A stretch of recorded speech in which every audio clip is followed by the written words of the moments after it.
Assalamualaikum. Jangan lupa like, comment, and subscribe. Bye.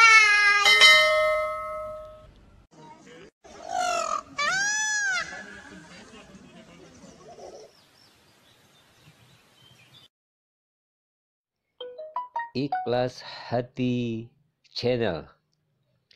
Ikhlas mencari ilmu agama, ikhlas dalam beribadah. Semoga mendapat ridho dan rahmat dari Allah Subhanahu wa Ta'ala. Amin ya Rabbal Alamin.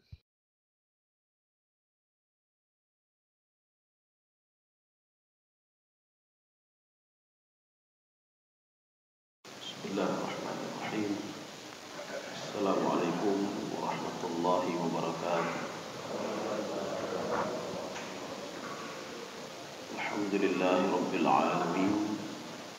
Wassalatu wassalamu ala asyrafil anbiya'i wal mursalin wa ala alihi wa ashabihi ajma'in. Raditu billahi rabba wa bil islami dina wa bi Muhammadin nabiyya wa rasula. Rabbi shrah li sadri wa yassir li amri wahlul 'uqdatam min lisani yafqahu qawli. Allahumma ja'al jam'ana hadza jam'an marhuma wa tafarruqana min ba'dihi tafarruqan ma'suma. Kaum muslimin sidang jamaah subuh yang dirahmati Allah. Ada kalanya Allah Subhanahu wa Ta'ala memperkenalkan hal-hal gaib itu bisa dengan pengakuan iblis sendiri atau syaitan, atau yang kedua diperkenalkan langsung oleh Allah sendiri.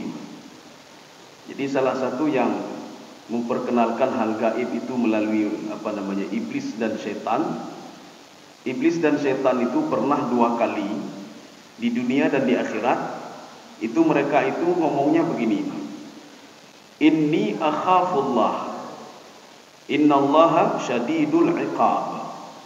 Saya takut sekali kepada Allah. Ini kata iblis, saya takut sekali kepada Allah. Inni ara ma la tarawun. Ini kejadian ini ketika kejadian perang Badar. Orang-orang musyrik tidak tahu kenapa syaitan dan iblis yang berubah wujud menjadi manusia, dia semuanya lari. Rupanya iblis dan setan itu ingin memperkenalkan kepada orang-orang kafir Quraisy itu, kalau seandainya mereka melihat hal gaib, inni ara ma la tarawun. Saya melihat hal gaib, ya, saya melihat apa yang tidak kamu lihat. Inni akhafullah, saya takut sekali kepada Allah. Kenapa iblis dan setan takut kepada Allah? Karena dalam pengakuannya mereka mengatakan innallaha syadidul iqab. Pembalasan Allah itu sangat dahsyat sekali. Ketika kita berbuat dosa, itu akan dibalas dengan sangat dahsyat sekali. Itu melalui iblis. Tapi ada kalanya hal-hal gaib itu diperkenalkan oleh Allah sendiri. Jadi cara memperkenalkannya bagaimana? Wa ma adraka, ya. Itu kalau ada lafaz di dalam Al-Qur'an itu wa ma adraka, itu Allah akan memperkenalkan hal-hal gaib kepada manusia. Tetapi nanti ada juga di dalam Al-Quran itu wa ma yudrika. Bedanya apa? Kalau wa ma adraka itu sebuah gaya bahasa past tense. Tetapi makna gaya bahasa past tense itu hal gaib yang belum terjadi.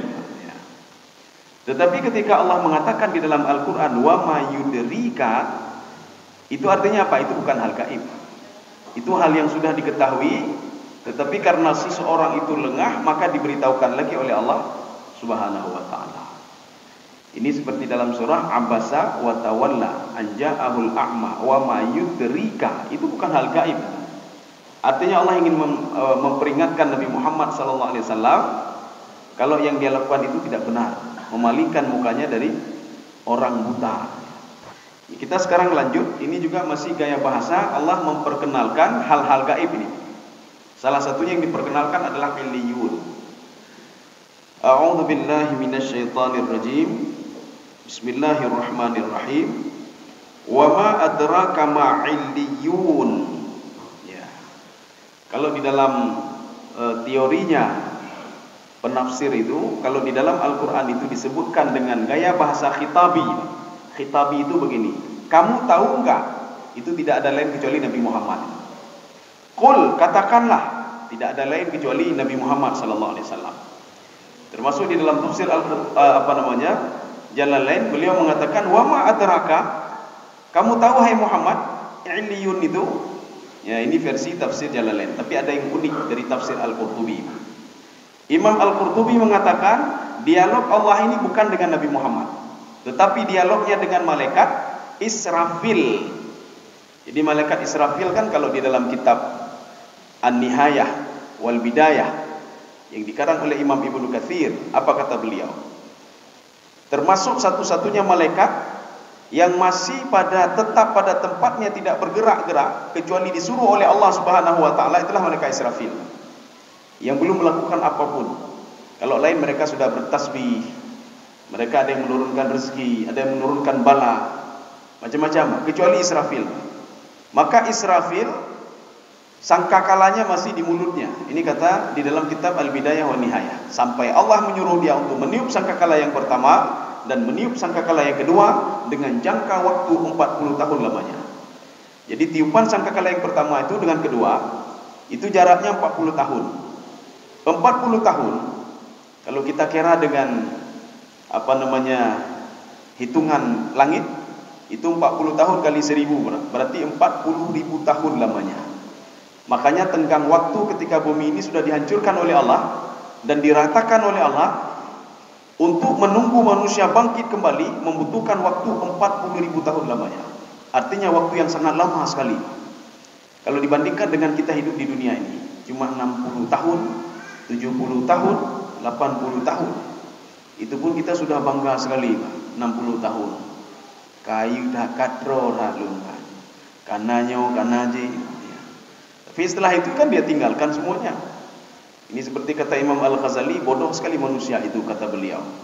Setelah puluhan tahun dia kumpulkan harta. Setelah itu apa? Dia meninggalkan harta dia begitu saja. Kan bodoh namanya. Kalau seorang itu tidak bodoh, ketika dia kumpulkan hartanya pun ikut bersama dia. Itu tidak bodoh, kata beliau. Tetapi bodohnya manusia, ketika sudah dikumpulkan harta itu sebanyak mungkin, dia tinggalkan begitu saja harta itu. Dia meninggal dunia. Kan meninggalkan harta begitu saja. Kaum muslimin sedang jemaah yang dirahmati Allah. Maka ini ada dua pemahaman. Pemahaman selain Imam Al-Qurtubi, ini mengatakan Allah berdialog dengan Nabi Muhammad sallallahu alaihi wasallam. Ketika cerita tentang Illiyin. Jadi Allah berdialog, kamu tahu hai Muhammad Illiyun? Maksudnya apa? Nabi Muhammad tidak tahu apa itu Illiyun karena itu hal gaib. Kecuali diperkenalkan oleh Allah Subhanahu wa taala. Seperti Allah memperkenalkan kepada Nabi Muhammad, wa ma adraka ma hiyah. Itu hiyah itu sebenarnya wa ma adraka ma hiyah, bukan hiyah. Kenapa ada wa ma adraka ma hiyah? Ada hak di situ. Itu namanya hak waqaf. Di dalam tafsir Al-Qurtubi ini namanya hak waqaf. Untuk apa hak waqaf? Li tahrikil ya sukun. Ma hiyah. Apa namanya? Ma hiyah, ma hiyah. Ya, jadi barisnya ma hiyah. Seperti sultani, sultaniyah, mali, maliyah. Kaum muslimin sedang jamaah yang dirahmati Allah. Karena ini hal gaib. Jadi neraka hamiyah itu hal gaib. Walaupun kalau kita lihat itu ada nama orang namanya Hamiyah. Jadi ada yang WA saya, dia nanya namanya itu siapa nama dia. Jadi dia WA saya, jadi katanya nama dia itu Narun Hamiyah namanya. Jadi dia tanya, tolong artikan sebentar nama saya Narun Hamiyah. Lo kalian umagawat hagonan. Api neraka yang menyala-nyala. Jadi lo penghabangannya, tidak usah saya kasih tahu sajalah. Coba lihat Al-Quran saja. Coba lihat Al-Quran ayat sekian-sekian. Coba lihat. Nanti setelah itu kasih tahu saya. Setelah itu sampai sekarang Nabi berteli. Ya. Jadi nama dia itu Narun Hamiyah. Api neraka yang menyala-nyala. Ini sama juga seperti ini. Pemahaman yang kedua, Allah berdialog dengan malaikat Israfil. Maknanya apa? Israfil pun tidak tahu kalau Illiyin itu tempat khusus bagi orang-orang yang beriman. Kalau kita merujuk ke dalam tafsir Sawi, di situ diungkapkan ketika roh orang-orang mukmin itu sudah naik ke atas, fayadu'uhu fil qindil, diletakkan sebuah tempat qindil. Ya. Ada yang mengatakan juga di sebuah tempat seperti istana. Ada yang mengatakan tempat yang luasnya itu sab'ina zira'an fi sab'ina zira'an. 70 zira' kali 70 zira'. Ukuran zira'nya malaikat, bukan zira' manusia. Jadi 70 zira' malaikat kali 70 zira' malaikat. Begitu luas sekali. Jadi seorang dengan begitu bebas dia leluasa di alam barzakh itu. Tidak seperti yang kita bayangkan di dalam kubur. Tidak. Itu hanya jasadnya saja. Jadi tubuhnya, rohnya tidak di situ lagi. Rohnya itu antara dua. Kalau tidak di iliyin, dia itu di sijjin. Kaum muslimin sedang jemaah yang dirahmati Allah. Wa ma adraka ma illiyun? Kamu tahu apa itu illiyun? Wahai Israfil. Ini pemahaman yang kedua. Artinya malaikat Israfil, walaupun malaikat Israfil itu tinggalnya juga di langit, malaikat Israfil tidak tahu juga apa itu illiyun. Ini versi tafsir Al-Qurtubi. Sehingga beliau dipertegas oleh Allah Subhanahu wa taala, kamu juga Israfil, kamu tidak tahu apa itu illiyun karena kamu terus berada di situ. Sedangkan malaikat lain itu, kalau menurut tafsir Al-Qurtubi, mereka tahu. Kenapa? Karena Allah berdialog cuma dengan Israfil saja yang tidak pergi kemana-mana. Di situ saja. Sedangkan malaikat lain kan bertasbih, subhanallah wa bihamdihi, subhanallah wa bihamdihi, terus bertasbih. Jadi artinya apa? Walaupun mereka terus bertasbih itu, Allah tidak berdialog dengan mereka. Allah cuma berdialog dengan Israfil yang tidak pergi kemana-mana dan tidak melakukan apapun sebelum disuruh oleh Allah Subhanahu wa taala. Tiupan sangkakala yang pertama dan tiupan sangkakala yang kedua. Kaum muslimin sedang jemaah yang dirahmati Allah. Langsung dijawab oleh Allah. Wa ma adraka ma illiyun. Ini sama seperti yang pertama. Wa ma adraka ma sijjin, kitabun marqum. Wa ma adraka ma illiyun. Kamu tahu apa itu illiyun, hai Muhammad? Wahai Israfil, kamu tahu enggak apa itu illiyun? Kitabum marqum. Marqum kita sudah ini. Marqum itu digital. Jadi kitab digital. Yang kedua, kitab yang tidak pernah berubah-ubah. Jadi tidak pernah berubah-ubah dia, tidak bisa dihapus dan lain sebagainya, tidak bisa dirubah kecuali dirubah oleh Allah Subhanahu wa taala. Ini maknanya kitabum marqum. Jadi marqum itu seperti kita mengambil pulpen atau spidol, kemudian kita ambil kertas, kita tulis, itu tidak bisa berubah lagi. Inilah marqum namanya. Artinya semua ketetapan Allah Subhanahu wa taala, semua catatan dua malaikat ini tidak bisa berubah kecuali dirubah oleh Allah nanti. Makanya namanya hari kiamat nanti. Makanya malaikat itu, ibadah itu kan ada dua versi. Ada ibadah zahiri, ada ibadah batini. Urusan malaikat ini cuma ibadah zahiri saja, yang nampak sama dua malaikat. Ketika ibadah batini itu urusan Allah Subhanahu wa taala. Urusan hati itu semua urusan Allah. Makanya pada pertemuan yang lalu kita sudah membahas, ketika amal ibadah kita dinaikkan oleh malaikat-malaikat ini, Allah berdialog dengan malaikat. Wahai malaikatku, kamu itu hafazah ala abdanihim. Kamu menjaga cuma tubuh mereka saja, amal mereka saja. Itu yang kamu jaga. Sedangkan saja anar raqibu ala qalbihim. Saya menjaga hati mereka, saya jaga. Kalau kamu tubuh mereka yang kamu jaga. Setiap gerak-gerik kita selalu dicatat, tercatat dan terekam sama dua malaikat ini. Tetapi hati kita tidak pernah terekam oleh dua malaikat ini. Karena malaikat memang tidak tahu hal-hal yang gaib seperti ini, tidak tahu. Tetapi Allah Subhanahu wa taala itu mengatakan wa anar raqibu ala qalbihim. Saya menjaga hati mereka. Kalau tidak ikhlas maka tidak akan ada catatan itu. Kalau ikhlas maka catatan itu akan saya perhitungkan, kata Allah. Tetapi kalau kamu tidak tahu ikhlas atau tidak ikhlas seseorang itu dalam beribadah kepadaku, kata Allah. Makanya indikasinya begini, Pak. Kalau tidak ikhlas berarti tidak diterima amal ibadah. Kalau ikhlas berarti diterima amal ibadah. Itu saja. Kaum muslimin sedang jemaah yang dirahmati Allah. Kita lanjut, Pak. Yashhaduhul muqarrabun. Ya. Ini yang membuat seorang itu bangga. Kenapa bangga? Amal ibadah kita disaksikan oleh seluruh malaikat. Ya. Yashhaduhul muqarrabun. Kalau kita merujuk ke dalam tafsir Al-Baghawi, Pak, malaikat itu dibagi dua. Ada malaikat muqarrabun atau malaikat al-muqarrabin. Jadi nanti muqarrabun atau muqarrabin. Itu siapa itu? Malaikat muqarrabin adalah malaikat yang tidak pernah turun ke bumi. Ya, itu malaikat muqarrabin. Jadi artinya mereka ini ya seperti Israfil. Jadi mereka ini tidak pernah turun ke bumi, tidak pernah tahu urusan bumi, yang mereka itu cuma bertasbih saja kepada Allah Subhanahu wa taala. Makanya ketika amal ibadah kita dinaikkan oleh dua malaikat ini, semua malaikat di langit menjadi saksi. Kalau kita berbuat dosa, kita patuh datang kepada Allah Subhanahu wa taala, yashhaduhul muqarrabun. Mereka menjadi saksi. Jadi artinya kenapa yang kejahatan tidak dikatakan menjadi saksi? Yang menjadi saksi itu cuma kebaikan saja. Kejahatan hanya boleh saksi itu saksi yang kejahatan. Jadi artinya kebaikan yang kita lakukan itu disaksikan oleh malaikat-malaikat di muqarrabun. Ini malaikat yang pertama, jenisnya namanya malaikat muqarrabin. Yang kedua, ini kata Imam Al-Baghawi, al-malaika alladzina mashghuluna bitadbiri umuri dunia. Malaikat yang sibuk dengan urusan dunia. Jadi jangan kita pikir sibuk dengan urusan dunia, lalai dengan dunia ke. Jadi maksud sibuk dengan urusan dunia, dia turun dari langit ke bumi, naik lagi ke atas, turun lagi ke bumi. Salah satunya apa? Dua malaikat Raqib dan Atid. Sudah. Kemudian ada malaikat pagi, nanti sebentar lagi pagi itu selalu turun dua malaikat yang berdoa orang-orang yang bersedekah di pagi hari. Ya. Dia berdoa, Allahumma a'ti munfiqan khalafan wa a'ti mumsikan talafan. Ya Allah, berikanlah kepada orang yang bersedekah itu gantinya, dan berikanlah kepada orang yang bakhil kehancuran hartanya. Naik lagi. Itu saja tugas malaikat itu. Itu saja tugasnya. Maka beruntunglah orang-orang yang bersedekah di pagi hari itu sempat dapat doanya malaikat. Dapat doa malaikat. Kemudian yang ketiga, ada malaikat dalam sebuah hadis itu sayyahina 'alal ardi. Mereka terus berjalan-jalan di bumi, Pak, berjalan-jalan di bumi mencari orang-orang yang bersalawat kepada Nabi Muhammad sallallahu alaihi wasallam. Ketika mereka bersalawat, salawat itu akan disampaikan kepada Rasulullah SAW. Itu saja perbuatannya. Besok jalan lagi dia, jalan lagi dia, jalan lagi dia. Ya, Pak. Kemudian malaikat Mikail, ya Mikail menurunkan rezeki, turun lima, naik lagi ke atas, turun lagi, naik lagi ke atas. Kemudian Jibril ada di dalam kitab Al-Bidayah wa Nihayah. Di situ diungkapkan Jibril ketika tidak ada lagi Nabi Muhammad SAW. Karena semua rasul itu semua didampingi oleh Jibril, kecuali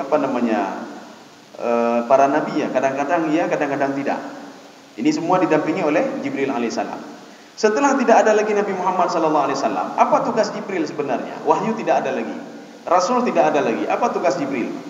Jibril menunggu perintah Allah. Apakah perintah itu menurunkan azab pada satu kaum atau menurunkan keberkahan pada satu kaum? Berarti kalau ada satu kelompok yang sedang dihancurkan oleh Allah, berarti Allah sedang menyuruh Jibril di situ. Ada andil Jibril di situ atas perintah Allah Subhanahu wa taala. Kalau satu kampung atau satu negeri diberikan rezeki dan nikmat oleh Allah Subhanahu wa taala, di situ ada Jibril berarti. Ya. Jadi itu tugas Jibril, Pak. Jibril, Mikail. Kemudian ada nanti malaikat-malaikat lain, Pak, yang dia naik turun ya, malaikat Israel ya, Israel. Malaikat Israel di dalam sebuah riwayat, apa kata Israel? Saya hampir setiap hari saya turun melihat orang yang akan saya cabut nyawanya. Sehingga saya mengenal dia, saya lebih mengenal dia dibandingkan dia mengenal diri dia sendiri. Di dalam sebuah riwayat itu Jibril melihat kita. Lihat lo di kalian bapak sekalian, sehari itu sampai 5 kali. Ada yang mengatakan bukan 5 kali, lebih daripada 5 kali. Jadi artinya setiap salat, dia mengatakan setiap salat turun lagi dia. Oh, ini yang akan saya cabut nyawa nanti. Maka dia familiar sekali sama kita. Ketika Allah menyuruh kepada malaikat untuk mencabut nyawa kita, tidak asing lagi sama malaikat itu, tidak asing lagi. Kemanapun kita lari. Karena pada masa Nabi Sulaiman alaihissalam, ada seorang pemuda berdialog dengan Nabi Sulaiman. Ketika berdialog, tiba-tiba Nabi Sulaiman melihat ada seorang pemuda yang lain, aneh. Makanya para nabi itu diberikan firasat namanya, Pak, firasat. Walaupun nanti berubah menjadi manusia, tapi dia itu dianggap lain. Ini malaikat atau apa ini? Ketika dilihat oleh Nabi Sulaiman, ini kok ada yang lain ini. Jadi ditanya oleh pemuda ini, siapa itu wahai Sulaiman? Kita tidak pernah melihat pemuda itu. Apa kata Sulaiman? Dia pencabut nyawa itu. Saya lihat dari gerak-geriknya lain, tidak seperti manusia biasa. Pemuda yang di samping Nabi Sulaiman takutnya luar biasa. Ini antara dua kita ini. Kalau bukan kau yang dicabut nyawa, saya dicabut nyawa. Tapi berikan saya wahai Nabi Sulaiman, tolong berikan angin kepada saya sebentar, angin kamu. Terbangkan saya ke tempat yang paling jauh sekali. Ya, terbangkan saya ke tempat paling jauh sekali. Paling enggak dia itu kewalahan kalau mencari saya. Ya. Kalau seandainya nyawa saya akan dicabut, dia akan kewalahan mencari saya. Kalau kamu bah, ya, menyelur gadah gede. Akhirnya Nabi Sulaiman memberikan angin kepada dia, dan pemuda itu pergi dengan sangat jauh sekali, entah kemana dia pergi, Pak. Di situ disebutkan haitsu yasha, kemana saya diinginkan oleh angin itu. Ketika itu malaikat pencabut nyawa tadi yang berubah menjadi manusia ketemu dengan Nabi Sulaiman. Nabi Sulaiman, malaikat tadi bertanya kepada Nabi Sulaiman, "Wahai Sulaiman, kenapa pemuda di samping kamu itu ada di situ? Padahal dia itu akan saya cabut nyawa bukan di sini saya cabut nyawa, akan saya cabut nyawa di tempat yang sangat jauh sekali." Ya, kata malaikat itu, "Saya sekarang akan pergi ke tempat yang paling jauh itu untuk mencabut nyawa dia. Sekarang mana dia?" Mana dia? Nabi Sulaiman mengatakan dia sudah pergi ke tempat yang paling jauh. Nah, jadi artinya apa? Kematian itu tidak bisa kita ini, Pak. Jadi kemanapun kita pergi, malaikat itu sudah mengenal kita sedemikian rupa, Pak. Dia kenal sekali dengan kita, Pak. Dibandingkan kita mengenal diri kita sendiri. Kita paling enggak dalam satu hari itu mungkin sekali dua kali lihat kaca, mungkin sebulan sekali kita lihat kaca. Kalau sehari sekali kita lihat kaca, tak kala lihat kaca, maka putih lago nama apa? Maka putih lago, hanaligo lago, ya, Pak. Kita mengenal diri kita sehari cuma sekali. Tapi kalau malaikat itu mengenal kita, pencabut nyawa, sehari sampai 5 kali. Maka tidak asing lagi kita, Pak. Ketika disebutkan sipulan tidak asing lagi. Ini sama ketika seseorang dibangkitkan di padang mahsyar, adbara wa tawalla, ya, Pak. Ada kelompok-kelompok yang mereka itu berpaling, Pak, dan lari, Pak. Tad'u man adbara wa tawalla. Neraka itu terus mengincar dia, Pak, mengincar orang-orang yang akan masuk ke dalamnya. Maka neraka tidak asing lagi. Nama-nama mereka tidak asing lagi sama neraka, Pak. Sehingga neraka memanggil nama-namanya. Ini di dalam tafsir Ibnu Abbas, Pak. Neraka itu akan memanggil orang yang akan masuk ke dalam neraka itu bikalamin fasihin, dengan kalimat yang fasih dan lengkap dipanggilnya, Pak. Muhammad binyo latih maka kenang lu nya namanya. Tak bisa lari lagi, Pak. Kalau dipanggil cuma Ibrahim, Ibrahim Cid sama Ibrahim. Cuma dipanggil lengkap semua. Ibrahim bin ini umat sang lu samnya hanalain nya. Inilah yang dikatakan dalam Al-Qur'an, tad'u man adbara wa tawalla. Neraka akan memanggil orang-orang yang lari dari neraka dan berpaling dari neraka. Tidak bisa lari, tidak bisa berpaling, karena neraka sudah mengenal betul kita, ya. Kaum muslimin sedang jemaah yang dirahmati Allah, yashhaduhul muqarrabun. Jadi amal ibadah yang kita lakukan itu ketika dinaikkan itu disaksikan oleh malaikat-malaikat di langit. Bahkan di dalam masih dalam tafsir Sawi, ketika roh itu diangkat oleh malaikat ke atas, Pak, diangkat oleh malaikat ke atas dan disambut oleh malaikat yang lain, Pak. Tidak ada langit yang tidak terbuka pintunya, dan tidak ada malaikat, ini dalam riwayat itu, Pak, dan tidak ada malaikat yang tidak mengucapkan selamat kepada roh itu, Pak. Ya. Maka langit 1 terbuka sampai langit ke-7. Maka semua malaikat yang ada di langit pertama mengucapkan salamun alaika, salamun alaika, salamun alaika sampai langit ke-7. Ketika sampai di langit ke-7, fatasjudur ruh, roh itu sujud di depan Allah Subhanahu wa taala. Ketika itu Allah memerintahkan kepada malaikat, wahai malaikatku, ij'alhu, ambil dia itu, letakkan bersama orang-orang yang saleh, ya, kumpulkan bersama orang-orang yang saleh. Tapi beda dengan orang-orang yang berbuat dosa, orang berbuat maksiat. Ketika meninggal dunia itu tidak ada satu malaikat pun, kecuali malaikat pencabut nyawa. Tidak ada satu malaikat pun yang mengiringi dia. Tidak ada satu malaikat pun yang melihat dia, kecuali malaikat pencabut nyawa saja. Dan ketika itu rohnya dicampak begitu saja fi sijin. Sijin kita sudah cerita masalah sijin. Kaum muslimin sedang jemaah yang dirahmati Allah. Ya, kita lanjutkan. Ini cerita tentang Iliyin, ya, cerita tentang Iliyin. Innal abrara lafi na'im. Ya. Kalau orang-orang baik itu yang sudah berada di Iliyin. Makanya ini nanti ada yang bertanya-tanya begini, di alam barzah itu bagaimana di alam barzah? Apakah menakutkan? Menakutkan bagi orang pembuat dosa. Orang pembuat dosa menakutkan. Kenapa? Dia itu tinggal di sijin. Sijin itu ada juga di bawah batu besar, kemudian kehidupan mereka di bawah itu, di bawah bumi ke-7. Ada yang mengatakan lagi sijin itu apa? Sijin itu neraka. Ada yang mengatakan lagi sijin itu apa? Sijin itu adalah penjaranya iblis. Jadi ketika iblis dipenjara di situ, hidup bersama roh-roh iblis, disitulah mereka tinggal. Tapi kalau seandainya mereka orang beriman, ya ini maka digambarkan tentang si Iliyin itu bagaimana. tentang roh orang-orang yang sudah dicabut nyawanya oleh Allah di alam barzakh itu bagaimana. Yang pertama kata Allah, innal abrara lafi na'im. Abrar ini artinya berasal dari kalimat birrun. Birrul walidaini, berbuat baik kepada orang tua. Abrar, orang yang berbuat baik, orang yang patuh, orang yang taat kepada Allah. Orang yang patuh, yang taat kepada Allah Subhanahu wa taala, mereka berada dalam kenikmatan.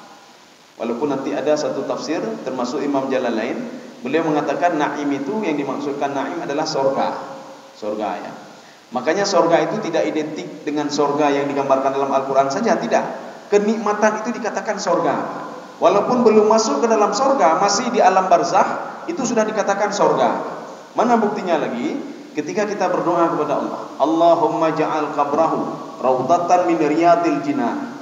Ya Allah, jadikanlah kuburnya itu taman-taman sorga. Ya, belum masuk sorga lagi Pak, tapi sudah ada taman-taman sorga. Makanya yang di dunia itu ketika disebutkan kaum Sabah itu saya berikan 2 sorga, saya berikan. Ada sorga sebelah kanan, sorga sebelah kiri. Apakah sorga yang di atas itu? Tidak, bukan sorga itu. Jadi makna jannah di sini adalah kebun-kebun yang diberikan oleh Allah Subhanahu wa taala kepada kaum Sabah. Yang pada akhirnya mereka itu ingkar kepada nikmat Allah, semua itu diambil kembali oleh Allah Subhanahu wa taala. Ini kan begitu juga. Walaupun kita ingkar kepada Allah, ada naudzubillah min dzalik. Tangan tidak mau beribadah, kepala tidak mau beribadah, kaki tidak mau beribadah, perut tidak mau beribadah, tidak patuh kepada Allah, telinga tidak patuh kepada Allah, mulut tidak patuh kepada Allah, yang nantinya akan diambil kembali oleh Allah Subhanahu wa taala. Cuma dipinjamkan sebentar saja, Pak. Ada yang 60 tahun, 70 tahun, 80 tahun, 100 tahun, setelah itu berpisah. Makanya kehidupan paling singkat itu, yang pertama di dalam kandungan, yang kedua di dunia itu paling singkat itu. Yang paling lama itu mana? Ya. Kehidupan di alam roh itu lama sekali. Kehidupan di alam roh, satu. Yang kedua, kehidupan di alam barzakh. Itu lama sekali. Di alam barzakh itu lama sekali. Dibuktikan dengan Nabi Adam sampai sekarang belum bangkit-bangkit lagi. Mereka masih berada di alam barzakh.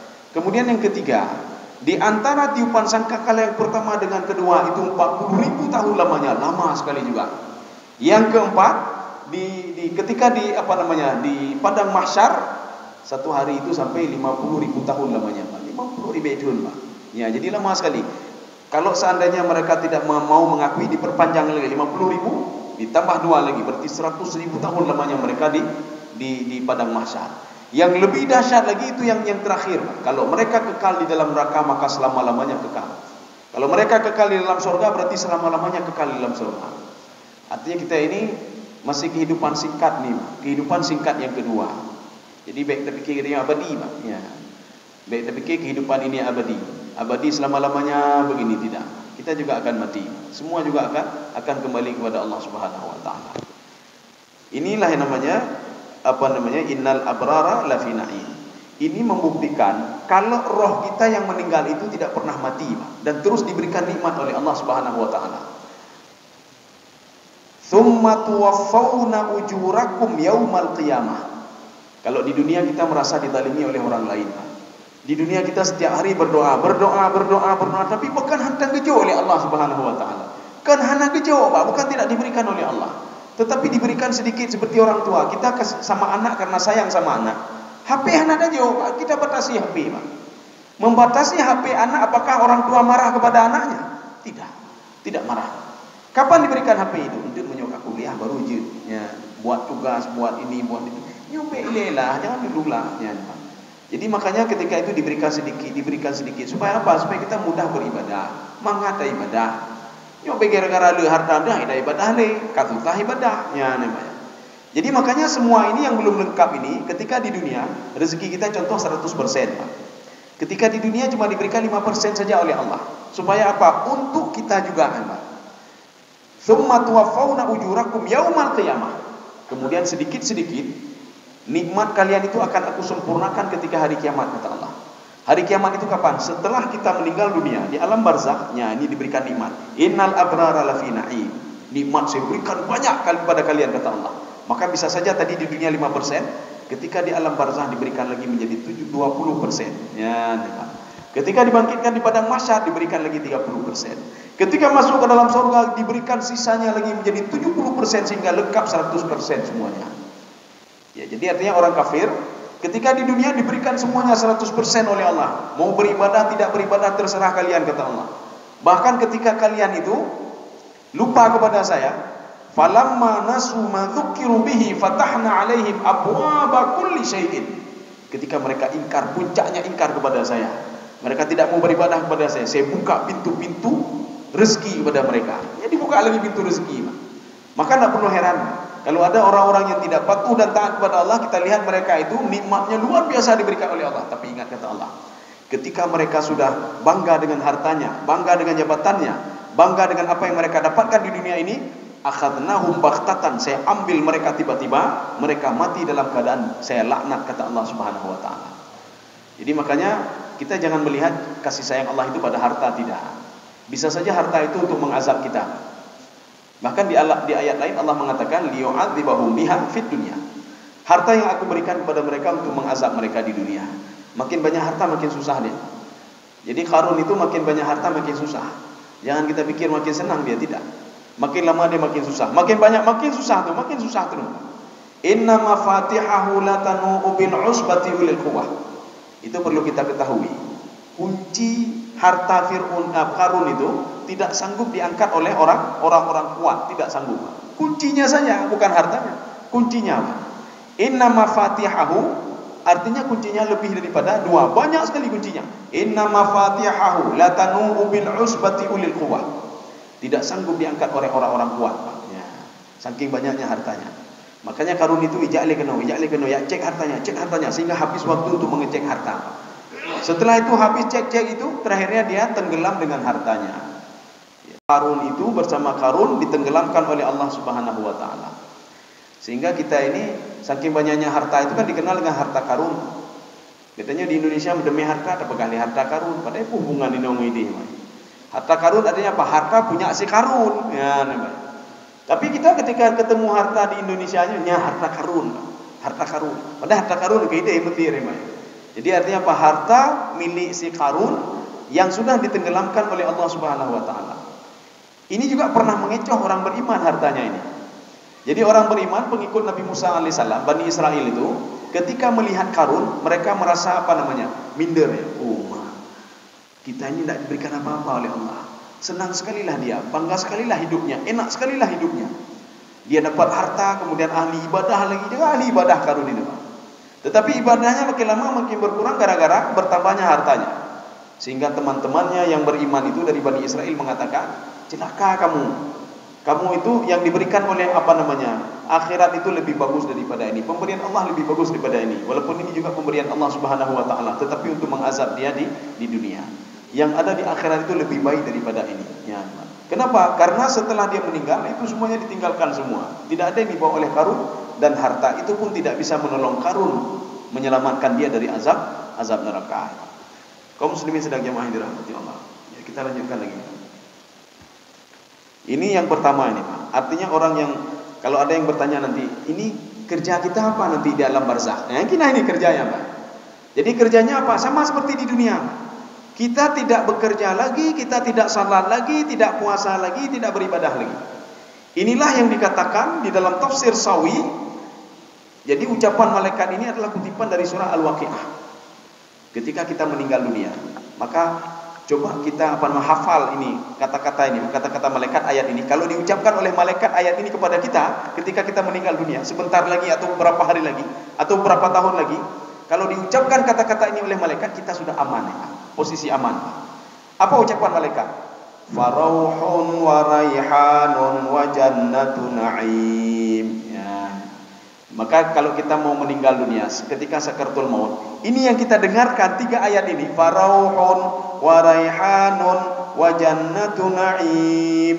Yan hanalain, banyak batolang surga. Inna abrara lafi na'im. Apa makna 3 itu? Farauhun. Sekarang waktunya untuk istirahat. Artinya kita berada di alam barzakh itu waktu istirahat. Istirahat itu kan enak sekali, Pak. Sama seperti kita bekerja dari hari Senin sampai hari Jumat. Ketika Sabtu dan Ahad waktu istirahat. Bisa main-main dengan keluarga, jauh Eropa, jauh Singapura, jauh aleho kata jane, Pak. Refreshing namanya, Pak. Tidak perlu kerja lagi. Kerja itu hari Senin sampai hari Jumat. Cari rezeki itu Senin sampai Jumat. Setelah itu kumpulkan duit, pergi ke sana kemari. Begitu pula seorang ketika dicabut nyawanya. Faruhun, sekarang waktu kamu untuk beristirahat.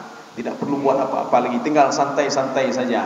Waraihan, kamu memetik amal ibadahmu yang sudah kamu lakukan di dunia 60 tahun, 70 tahun, 80 tahun.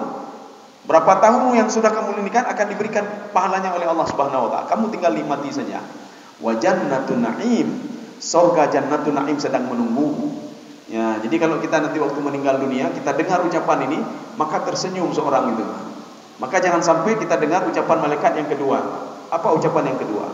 Idhab ila nari jahannam, ukhruji, keluar kamu, pergi ke neraka jahannam.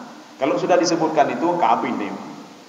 Makanya Rasulullah sallallahu alaihi wasallam ketika mengatakan kepada Aisyah, wahai Aisyah, ketika seseorang itu di padang mahsyar, dia ditanya oleh malaikat, didialog oleh malaikat yang kabeh, sempat malaikat bertanya saja, kenapa kamu begini? Kenapa dengan ibadahmu? Falamma nuqisha halaka. Kalau seandainya seseorang itu di dialog dengan malaikat, malaikat bertanya, yang kabeh, tidak selamat lagi, pasti akan dimasukkan ke dalam neraka dulu sebelum masuk ke dalam surga. Ini seperti kita diperiksa keuangan kita. Nabi Muhammad alhamdulillah ini ketemu dengan ini, saya cuma dengar nama saja kamu ini. Oh ini Nabi Hud, ini Nabi Saleh, ini Nabi ini, ketemu semuanya. Kalau ada orang tua saleh ketemu sama anaknya yang saleh juga ketemu nanti di alam barzakh. Beda pikir rokok. Kita jangan terbayang alam barzakh itu kita sendiri di dalam kubur. Tidak, itu fisiknya teman. Itu fisiknya saja. Kuburan itu bukan alam barzakh. Alam barzakh adalah alam lain, bukan yang seperti kita lihat itu di dalam kubur. Tidak. Ya. Alam barzakh itu lebih luas lagi dibandingkan dengan alam dunia. Maka seseorang itu kata Imam At-Tabari, ya talaqqa ba'dhum ba'dha. Mereka ketemu satu sama lainnya. Kamu hidup pertama sama siapa? Saya dulu sekali sama Nabi Adam AS, sudah ketemu kita. Kalau dulu teman kita dengar sejarahnya saja, bagaimana kaum Nabi Nuh dihancurkan oleh Allah dan yang selamat itu hanya beberapa orang saja. Ketika itu kita ketemu juga sama mereka. Kalian yang diselamatkan, ya, kalian yang ini mereka ketemu. Kemudian yang kedua, ini kalau versi tafsir At-Tabari, mereka bertanya tentang berita-berita orang-orang dulu. Mereka bertanya tentang berita orang-orang teman-temannya. Kemana teman kita dulu? Kemana ini? Kemana itu? Nah ini mereka ada apa namanya? Interaksi juga di sana. Jadi bukan kita pikir di dalam kubur tidur dan bakalan. Itu dalam pikiran kita. Ya. Ini sekarang yang kedua. Ini dalam Al-Quran itu. Alal ara'iki yang burun. Jadi apa yang mereka lakukan? Alal ara'ik. Kalau ada terjemahan saya minta tolong dibaca terjemahannya sebentar. Ara'ik itu mereka telah duduk di atas dipan-dipan melepas pandangan. Melepas pandangan itu seperti bahasa Malaysia ya. Jadi begini, dipan itu apa dipan? Tidak pernah diungkapkan dipan, makna dipan apa itu dipan? Ada yang mengatakan ara'ik itu jamak bentuk banyak dari arikah. Arikah itu sofa. Tetapi orang penafsir tidak mengenal ini sofa. Bukan itu sofa arikah. Arikah itu ada kasur mewah. Di atas kasur mewah itu diletakkan seperti perhiasan-perhiasan. Ya. Jadi dia duduk di situ. Jadi ada seperti tempat apa? Kalau kita ini seperti kelampu di peta itu, kemudian dihiasi gitu. Itu arikah namanya. Maksudnya apa? Mereka duduk di situ diberikan penghormatan oleh Allah Subhanahu Wa Taala. Alal ara'ik yang dulu mereka melihat amal-amal yang sudah mereka lakukan di dunia dulu. Ya. Jadi seperti kita kalau di dunia kan sudah kita kumpulkan harta semuanya, kahek dan kumpul harta, tadu binan, tadu tagalan pay kita nyoli kita manual pay lomba kita kira-kira duit saya dapat sekian sudah. Inilah yang dilakukan oleh orang-orang yang dimiliki. Mereka duduk di atas tempat itu, mereka beristirahat, mereka melihat amal ibadah saya, ibadah saya. Rupanya Allah Subhanahu Wa Taala, rupanya saya sudah salah paham kepada Allah. Dulu saya pikir Allah tidak memberikan ini, rupanya diberikan semua oleh Allah Subhanahu Wa Taala. Ini seperti saya ceritakan juga di sini. Ini seperti apa namanya? Seorang anak yang kemarin cerita kita ini. Seorang anak yang jajannya 2.000 setiap hari diberikan oleh ayahnya. 2.000. Anak ini mengatakan ayah zalim. Anak lain 5.000 diberikan jajan. Saya 2.000 ayah kiri, ayah bakhil. Ya Pak. Kaya kiri ini. Kaya bakhil kan. Bulan selanjutnya dia mengatakan ayah bakhil, ayah kredit, ayah hendak sayang kepada saya. Beda dengan orang tua yang lain sayang kepada anaknya, diberikan jajan 5.000. Setelah setahun kemudian ayahnya membeli sepeda pada anaknya. Nak, ini ada sepeda nak satu. Anaknya mengatakan, wah ayah baik sekali nak. Apa kata ayahnya? Nak, perlu kamu ketahui, ini sepeda ini ayah kumpulkan duit kamu, jajan kamu sebenarnya 5.000. Ayah berikan 2.000 sebab apa? 3.000 ayah simpan setiap hari, sehingga duit kamu itu setelah banyak ayah berikan sepeda. Anak itu langsung berubah pikirannya 380 derajat. Rupanya pikiran saya selama ini salah kepada ayah. Saya bilang ayah saya rahim, ayah bakil, tidak. Rupanya ayah cinta sekali kepada saya. Dari dulu, dari pertama sekali sudah sayang sekali. Jadi ini begitu juga. Ketika seorang berada di Iliyin, dia duduk di atas kasur itu, dia melihat amal ibadahnya. Banyak sekali ibadah saya, banyak sekali pahala saya buat begini dapat pahala banyak sekali. Disinilah yang Allah katakan, yauma tuwaffawna ujurakum yaumal qiyamah, akan disempurnakan pemberian kita nanti di hari kiamat oleh Allah Subhanahu wa taala. Coba kita lihat lagi apa masih dari ini. Ya, kita lihat lagi apa yang mereka lakukan lagi. Ta'rifu fi wujuhihim nadratan na'im. Jadi Allah mengatakan kepada ini antara dua. Kalau bukan Nabi Muhammad kepada Israfil, wahai Muhammad, kalau tidak percaya nanti kamu akan melihat muka-muka mereka. Kita nanti akan ketemu dengan Nabi Muhammad di alam barzakh. Jadi ketika itu Allah Subhanahu wa taala mengatakan kepada Nabi Muhammad, coba lihat. Bukti mereka itu senang lihat dari mukanya. Nadratan na'im, mukanya penuh dengan nikmat. Kita di dunia ini sekarang bisa juga kalau ingin lihat hati seorang, lihat mukanya. Yang muka kerut berarti bermasalah ya, hatinya bermasalah. Nanti orang dikit. Artinya mana ada problem sama dia, mana ada problem, selalu tersenyum dia. Urung pun mana problem? Kenapa dikit? Artinya ada persoalan apa sama dia. Dia sudah gampang kerja, ada salah, ada apa-apa nggak kali. Karena sudah dijemput semuanya oleh Allah Subhanahu wa taala. Maka selalu tersenyum. Begitulah orang ketika di padang di alam barzakh. Jadi bukan berarti saya bilang di alam barzakh itu saya lagi orang bungo. Artinya apa? Orang bungo dia tersenyum-senyum apa nggak ada problem lagi di kepala dia. Begitu juga orang ketika berada di alam barzakh nggak ada apa-apa lagi di kepala dia. Nadratan na'im, mukanya penuh senyuman selalu. Artinya apa? Dia senang sekali. Khitamuhu wa yusqawna min rahiqin mahtum. Ya, apa itu rahim? Makanya kita di dunia ada yang diharapkan oleh Allah. Jangan makan ini, tapi nanti dihalalkan kembali di akhirat nanti. Tetapi babi itu tidak pernah diharamkan dihalalkan lagi, tidak. Babi tetap haram. Jadi yang diharamkan itu apa? Minuman keras diharamkan. Tetapi nanti di akhirat nanti rahiqin mahtum. Rahim itu minuman keras yang kita kenal di dunia. Kita jangan salah. Ya. Ada orang ketika masuk ke dalam surga, dia melihat kok ada anggur. Sedangkan di dalam surga itu, mala ainun ra'at, wala udhunun sami'at, wala khatar ala qalbi bashar. Di surga itu kan tidak pernah tergambar, tapi kok ada anggur. Anggur kan ada di dunia. Ya, namanya. Berarti sama lah seperti di dunia. Dijawab oleh Allah Subhanahu wa taala, tidak.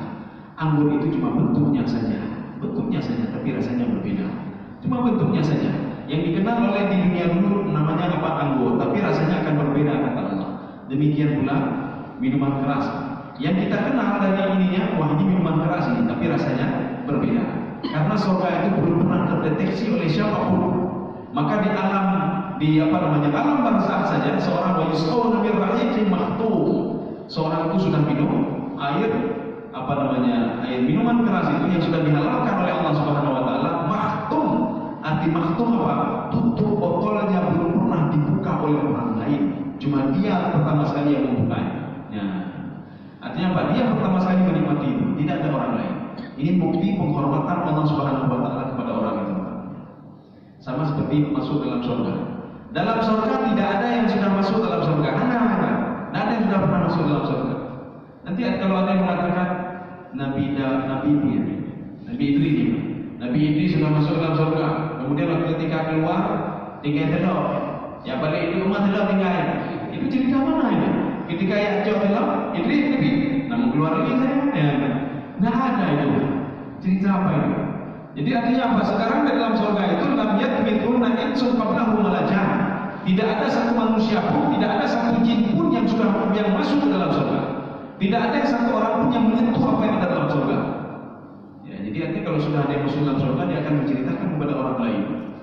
Jadi nanti ini kalau cerita Nabi Adam itu ceritanya panjang sekali. Itu bukan surga yang digambarkan dalam Al-Quran. Tetapi kata Imam Sya'rawi dan Ibnu Abbas dan Ibnu Katsir, surganya Nabi Adam itu namanya surga tajribah. Surga tajribah itu bukan surga yang digambarkan dalam Al-Quran, tidak. Surga tajribah itu hanya memiliki 4 sifat saja.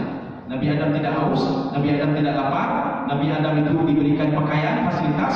Kemudian yang keempat, Nabi Adam itu tidak panas. Wala tadha dalam Al-Quran. La tadma'u fiha wala tadha. Itu saja sifatnya. Tapi surga yang digambarkan dalam Al-Quran itu banyak sekali sifatnya.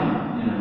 Ini membuktikan Nabi Adam tidak tinggal di dalam surga yang digambarkan di dalam Al-Quran, tetapi tinggal di dalam surga tajribah namanya. Ya, namanya ini diberikan minuman tadi. Ya, kita tutup satu ayat lagi. Ya, karena mau mulai. Khitamuhu miskun. Ya. Jadi makna khitamuhu miskun, ketika habis minuman air itu, yang terakhir apa? Dia mencium bau wangi dari minumannya. Kalau kita sekarang kalau minum air mabuk itu, yang terakhir dicium bau busuk. Ya, yang terakhir dicium bau busuk, bukan bau wangi, bau busuk.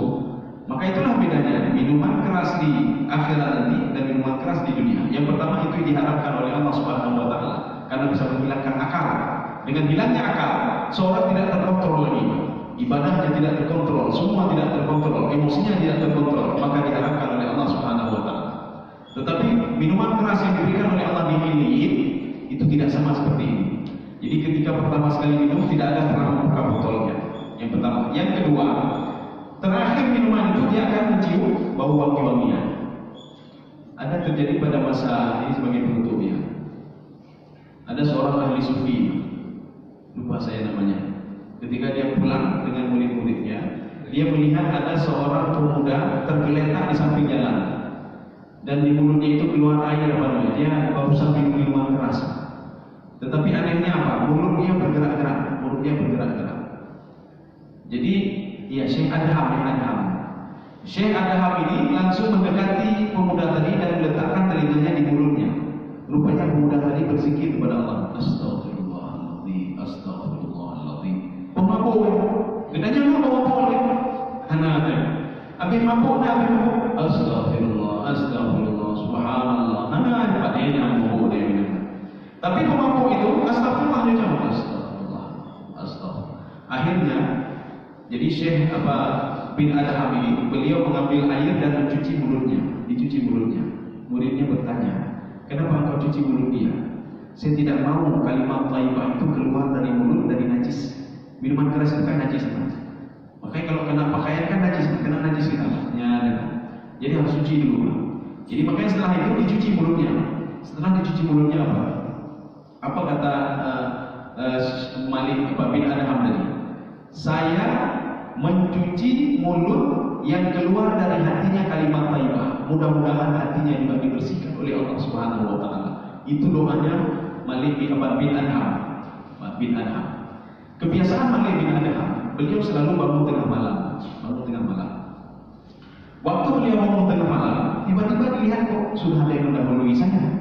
Siapa yang bangun lebih duluan daripada saya?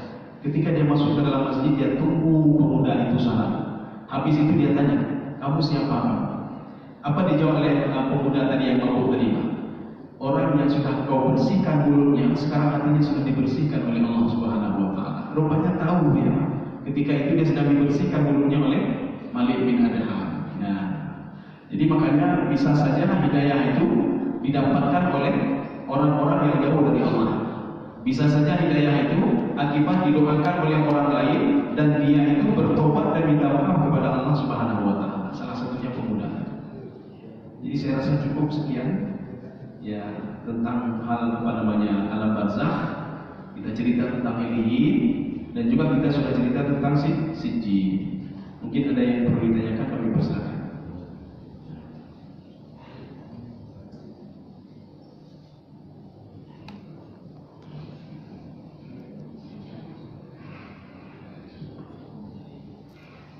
Nanti ada juga yang bertanya begini, aktivitas sehari-hari di alam barzakh itu apa?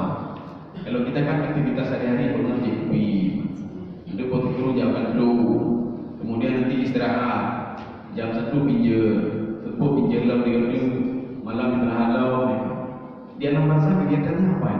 Kegiatannya full juga apa? Bukan tidak full.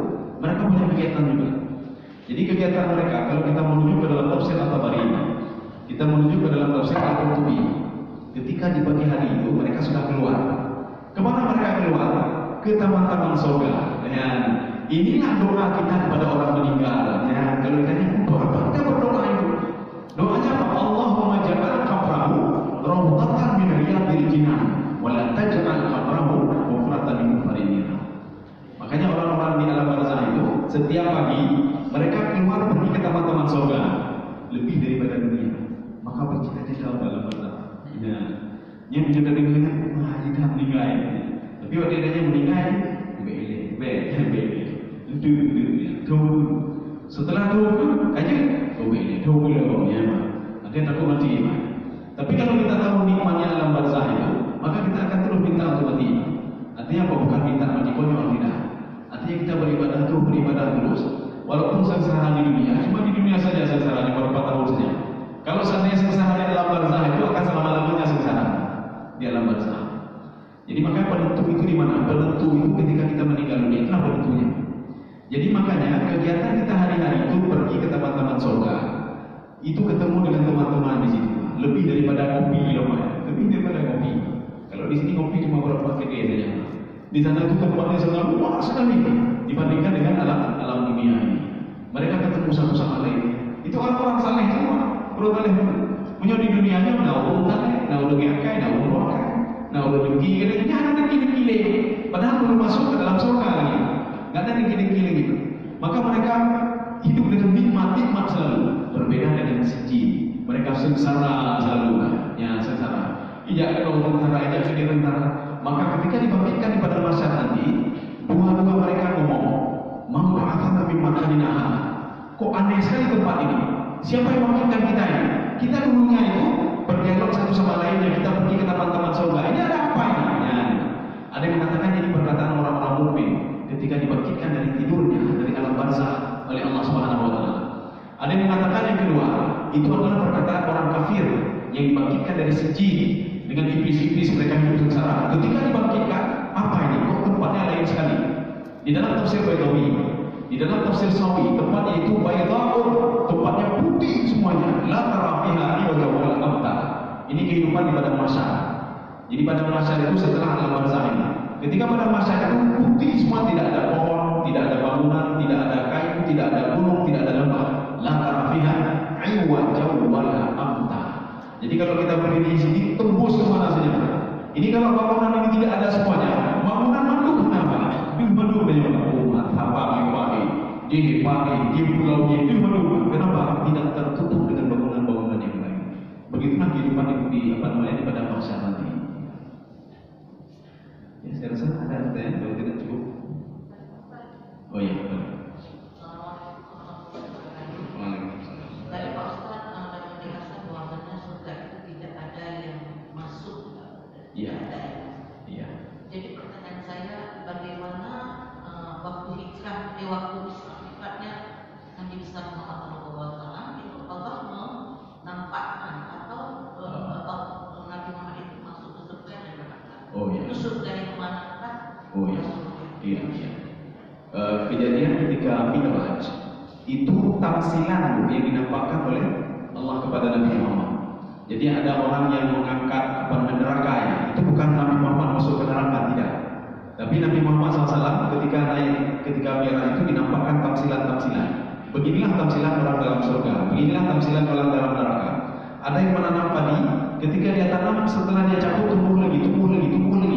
Itu ibarat orang-orang yang bersedekah. Ketika ditanya, apa itu ya Jibril? Itulah ibarat orang-orang yang bersedekah. Tamsilan saja. Kemudian ada orang mengangkat beban, sudah berat, ditambah lagi bebannya, jatuhnya lagi, ditambah lagi bebannya. Ditanya oleh Nabi Muhammad kepada Jibril, itu apa Jibril? Itulah orang yang sudah diberikan amanah. Amanah pertama belum habis, dia minta lagi yang kedua. Nalau. Jabatan satu belum habis, dia bertanggungjawabkan. Belum habis dia mempertanggungjawabkan di depan orang lain, sudah minta yang kedua. Yang kedua belum habis, minta yang ketiga lagi.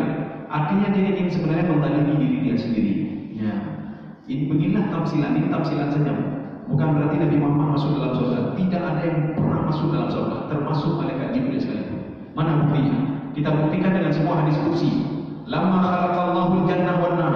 Ketika Allah menciptakan surga dan neraka, Allah menyuruh kepada malaikat yatafaqat untuk melihat bagaimana surga dan bagaimana neraka.